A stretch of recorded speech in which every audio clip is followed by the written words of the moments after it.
Atėjo mano siunta iš nanotekas.lt. Pasižiūrim kartu, ko aš čia prisisakiau. Labai norėjau išbandyti šitą rinkinuką. Tai yra makiažo kempinėlė ir šluostė nuvalyti makiažą. Kaip prašo, tai pakanka vandens ir ji turėtų puikiai nuvalyti. Apie jas aš esu girdėjus jau seniai, bet taip niekada ir neteko išbandyti, todėl dabar labai nekantrauju. Į rinkinį įeina muiliukas, su kuo gali išvalyti ir kempinėlę, ir rankšluostuką.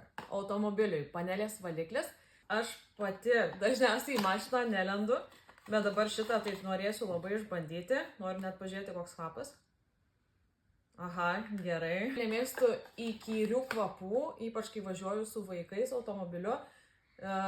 Negaliu pakęsti. Tai čia atrodo viskas bus ok.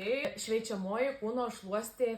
Tai aš ją pasimiau todėl, kad labai nemėgstu tų kremų, kurie labai man brūžina ir jautrina odą.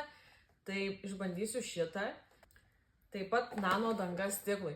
Tai merginos turbūt man pritars, kad tarkim važiuojant per stiprų lietų, nesvarbu, kad ir kaip puikiai veiktų valytuvai, žiauriai nervuoja, kai yra prastas matomumas.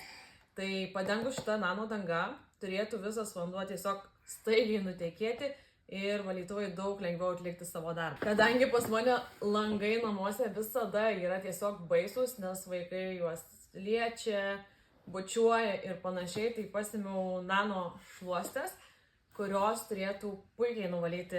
Nekantrauju viską išbandyti ir pasidalinti su jumis.